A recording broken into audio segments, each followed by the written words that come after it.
cord and physiologic blind spots. This is a fun class. There's some practical application, so hang in there.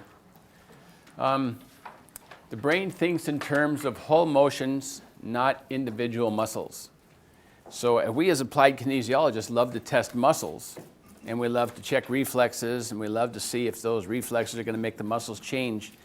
But who among us thinks about whole processes with this muscle being weak or strong? Who thinks about what that means globally to the system? Well, maybe not many, but at the end of this weekend, I hope you do, because these muscles have patterns that we need to think about, not just the individual muscles, but how does that muscle work with the whole pattern, the global application. So I want to show you, this is a very important chart, and I don't hesitate to bring this up in front of patients because these tracts, although I'm not asking you to remember all of these tracts, there's a few of them that we should know. Number one, here, this marginal layer is related to, is called the tract of Lissauer, and I wrote down here about the tract of Lissauer. This is where the presynaptic inhibition of nociceptive reflexogenic afferents happens. When the proprioceptors come into the cord, they block nociception right at that point. Nociception can't get past it when proprioceptors work properly.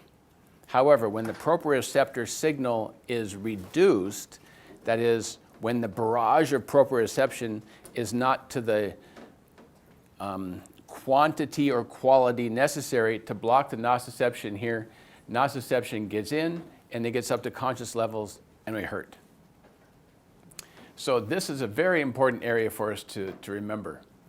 Another thing that's important to remember is that when you get down here in the nucleus proprius and the substantia gelatinosa, that's where a lot of connections take place to get to higher centers. So we should be familiar with that. Further, is this a section in the lumbar spine or in the cervical spine? Cervical. This is a section in the cervical spine, exactly right. How do we know that? Because we have gracile and cuneate tracts here. This gracile tract comes from lower body and the cuneate tract comes from upper body, from T6 and above. And that's where the Clark's columns, remember I mentioned those earlier, they start to come in. This is the cerebellar afferents. And these cerebellar afferents are very important. Further, the lamination here is important. CTLS, this is cervical, thoracic, lumbar, and sacral. Those areas, when there's pressure from a disc, are going to affect lower body before upper body, because those nerves that come out first have to go to the center of the cord to come out, and then the peripheral nerves come closer to the center so they can leave. So I'll take this out to a patient who has a low back problem, but I find neck relationships, and I'll tell them this is how come the lower body gets affected when the upper body has problems. When I start examining a patient, I always start in the lower body. I always start in the legs, and I'll check rectus femoris and the gluteus medius and the hamstring and sartorius and blah, blah, blah. But I'll check a whole bunch of muscles to see how they're doing individually and together, and then work my way up to neck and shoulders and see where, try and put the whole picture together. So spend some time with this cord picture because you'll learn a lot from it. And we've all seen pictures of spinal cord, how we have the cord, how it looks, and the blood vessels, and the nerves that come off, and the dura and pia mater, and arachnoid, and so forth. Motor and sensory strips, you know the pictures are not the same, that with a motor cortex and with the sensory cortex, they look pretty much similar, but there's a lot of individuality to it also. Remember, centerline structures relate to centerline structures. And so the feet being down on the inside, genitals are down on the inside, and so forth. And then how this, the homunculus unfolds across the sensory and motor cortices. And this is what the brain sees, sensory and motor. Looks kind of funny, but It's exactly how it is.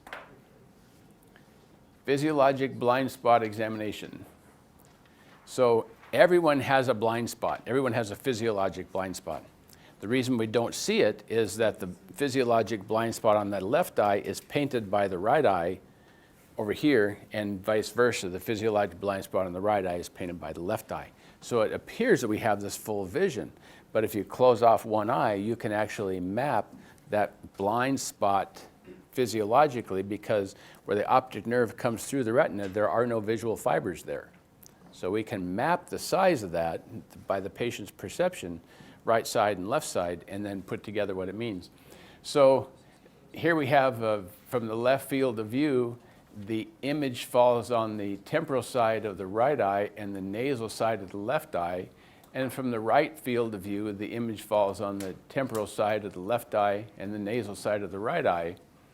While the nasal fibers decussate, the temporal fibers remain ipsilateral. So from the right field of view, it shows up in the left side of the brain, and from the left field of view, it shows up on the right side of the brain. You see that? And then the cerebellum enters in there also. And we'll talk about that cerebellar afferent too, because if a person has a blind spot that's larger on one side than the other, let's say the left side, for example, since that left side is perceived, the left field of view, this left field of view, if it's perceived as a problem in the right eye, if the right eye blind spot is larger, that's going to be perceived in a certain aspect of the cortex, and we'll talk about that. I don't want to get ahead of myself. Okay, the physiologic blind spot. Everyone has one. A person's unable to see their own blind spot. Higher brain function yields a smaller physiologic blind spot. Why is that? Why would a higher cortical function give you a smaller blind spot? I thought Better integration. Better integration, that's right. You have higher performance. Proper coupled manipulation reduces the size of the physiologic blind spot. We're not going to get into coupled manipulation, how to do it. We're going to get into the discussion of what it is, but we're not going to describe manipulation in this class. And because I assume you all know how to adjust. And the physiologic blind spot measurement is a valuable tool for looking at brain function. There's many ways to improve brain function. We can use light, sound, vibration, taste. We talked about smell earlier. Physiologic exercises and proper coupled adjustments do it as well. So the practical application of the physiologic blind spot is, I need a piece of paper and a patient. So if we could have both of those, I'll demonstrate how to do it. Oh, bigger piece of paper.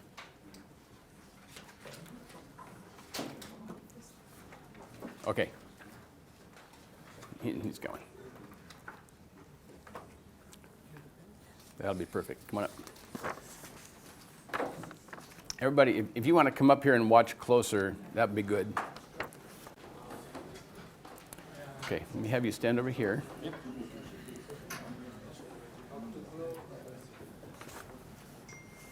So in the States, we use paper that's 8.5 by 11, but this size paper will work. I have the patient stand facing the wall and stand with your nose right at the edge of the paper with one hand against the wall, down low, and the other hand over your eye. So with your left hand, cover your left eye. And come forward until your nose touches, get your feet comfortable so you don't sway backwards. No, I don't want you to sway backwards, so come forward. Come forward with your feet. Bring your feet, there you go. So that your nose touches the paper. You see that? His nose is touching the paper. Now stay at that distance, and I want you to look only at that dot. I'm going to move my pen to the side.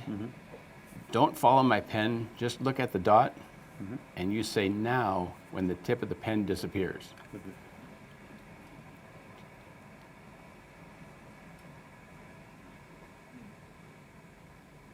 No. And you tell me now when it reappears. No. And when it reappears again? No. And when it reappears again? No. Again? No. Again? No. Again? No. And again? No. Once more. No. Good. And put a big R there for right. Put your left hand against the wall, right hand over your eye. Left hand against the wall. Nope. Cover your right eye. Oui, c'est bon. There you go. Put your nose against the paper. Good. Maintain, oh, don't go away. Maintain that distance there. Again, you're looking just at the dot. You tell me when the tip of my pen disappears. No. When it reappears. No. When it reappears again. No. No. No. No. No. No. No. All right. Thank you. You're all done. And then connect the dots.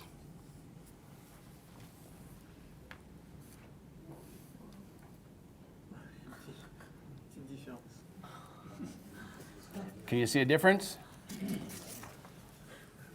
So what does that tell you? Left brain is. This tells you that he's not seeing as well with his right eye as his left eye. Right brain is working better. We'll get to that. Okay, everybody see it? So I want you to map your everybody's physiologic blind spots. I want you to put the paper against the wall and make sure the patient's nose touches the paper. Don't let the patient get too close or too far away. Make sure they maintain that distance, and they do that by putting their hand against the wall, and they'll be able to tell if they're swaying. Hopefully they'll be able to tell if they're swaying. And then with your dot, go out to the side till it disappears, and then when it reappears, and just measure through 8 areas when it reappears, and then go back with that original one and see when it reappears again. And then do that on both sides. The patient cannot wander mentally or structurally from that point. They have to stay focused. You're right. You're right. So you have to not only watch what you're doing, but you have to monitor the patient to see if they're wavering. Some people get a little dowel, a piece of wood that's the right length, and they put it against the patient's forehead and they put it against the wall, or something that's comfortable to keep them at a certain distance. You can try that. I've seen people build if this was the wall. Okay, so we're going to look at it parallel to the wall. You get a wire that comes down here that goes like this and then goes here, so you can take that wire and put it against the patient's forehead so that they're at the proper distance and they can't go sideways. Whereas with one dowel, they could go sideways. It's just trying to do your best to have the patient stay on center. There's also computer programs to help you do this too. So if you want to look it up, look up physiologic blind spot on the YouTube, for example, and you might find something. I've seen people build mounts for the paper and very, very elaborate. But it doesn't take that. It doesn't take that to do it. What else did you find? I know you found some interesting things because I heard it, so bring them up, please. Yes? It's difficult to see the tip of the pen with a black pen. That's a good point, too. As a result, some people take an index card and they'll draw, if the index card was like this, in the corner they'll draw a little moon shape and then color it in red, and they can use that for the patient to follow. The patient's got their eye covered and they're focusing, and then the doctor moves the red to the side and the patient says now, and then you take a pen and make a dot and then move the red semi-lunar thing and then make another dot with the pen. Make it red because it's something that's easy for the eyes. You're not going to exceed capacity with red color. You can try that too. I tell people when it comes to the pen, we're looking at the metal part of the pen, not the plastic part of the pen. Okay? Some people use a pencil because with that pencil, the lead's a little bit darker against the paper, so there's some contrast. Okay, sometimes it turns out that a patient is blind to a certain point, and they don't know it. Over here, that they measured a blind spot they could get up above, but they couldn't find the lower dots, and that can happen. I want to tell you a story. I was in Vanuatu. I went down with the Australian group several years ago, and this woman who was going to be married the next day was my patient, and she had been having migraine headaches, terrible migraine headaches. When we did her physiologic blind spot, she could see the curve on each side, but she couldn't see anything else on either side. She had tunnel vision, and she didn't know it. Her vision was here. She didn't perceive this. And so we put her on the table. During the course of the seminar, we treated her, and her headaches went away. The next day was the wedding. Her husband came up to me and shook my hand. He said, "Thank you, Doc. You've given me the best present anybody could ever give me." I said, "What was that?" He says, "A wife without a headache." True story. True story. So it can change people's lives to do this simple test. But she did not know she had tunnel vision. You should have seen the look on her face when she could finally see this. Her world opened up to her. And nobody could find it before. So this physiologic blind spot is a very valuable test to use on your patients. You do that every time? Every patient you do that? There are patients where I have done it every time. And No, I'm saying every single patient you do that. That's like standard procedure for you? it's standard procedure on the first patient, the first visit, First patient. and I might do it on a reevaluation. And I often do it after the visit of that first patient. Wow, I didn't know that could happen, they say. And when you tell them that a smaller physiologic blind spot means that their brain got more efficient, wow. Who else is doing that? Nobody. So you've got a patient locked in there. You show them about receptors and how it affects the brain, and you show them your physiologic blind spot before and after. I mean, you're doing practice building things that nobody else is doing. And it shows the patient that you care. And I know you care. That's why you're here. So try these things. Use these little tools. They're wonderful practice builders. Anybody else notice anything else? I know there's one more. Left and right. Hmm? There's differences. You mean in the size difference? Yeah, the size difference is very important. So if you look here, you can see that the optic nerve is a little bit off center. It's more toward lateral than central. And so in this right eye, the left field of view is perceived more primarily than the right. So we generally say that the left field of view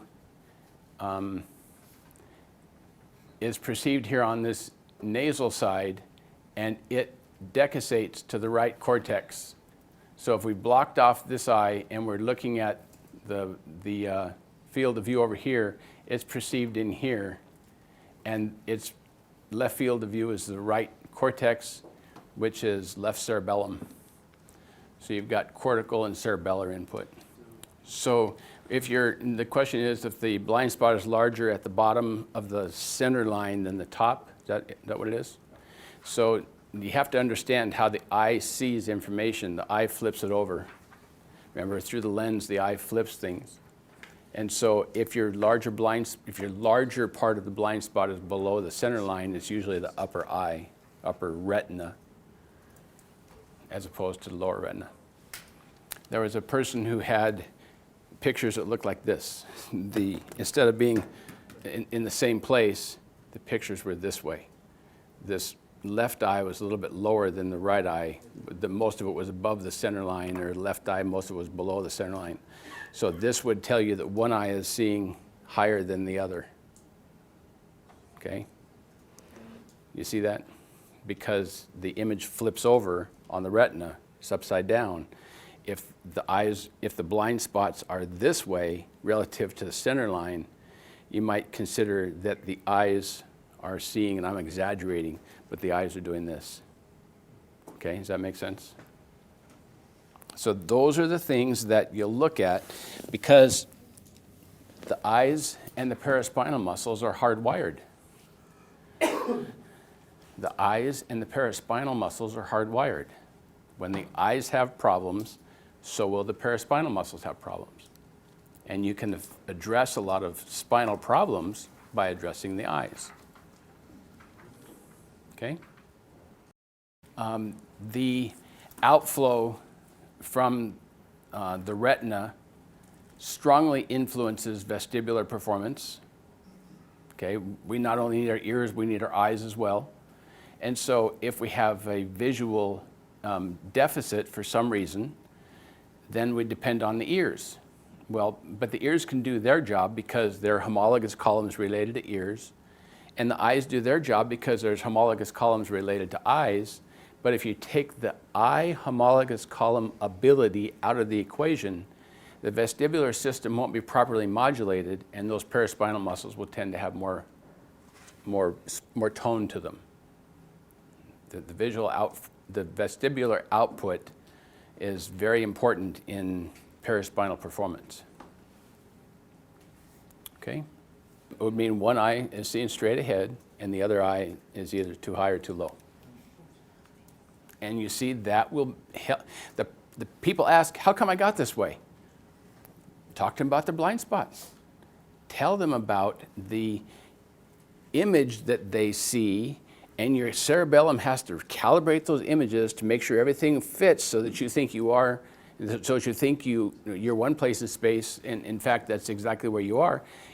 This might be a simple explanation of why they get this way, because their eyes see different things. Because their eyes are seeing one thing and their ears are doing something different. There's a vestibular issue that's going on, and you can't perceive a vestibular issue for the most part unless you're really dizzy. And one quick note, when somebody says, I feel dizzy, I ask them to tell me how they're feeling without using the word dizzy, because we're looking for vestibular performance, and dizzy does not mean vestibular. Dizzy does not mean I have vertigo. Vertigo has to have a sense of spin. You have to be able to describe the spin. What's spinning? You or the room. You or your environment. So if somebody says, I'm dizzy, clarify that. Okay, so it may not be what they say it is. All right, anything else?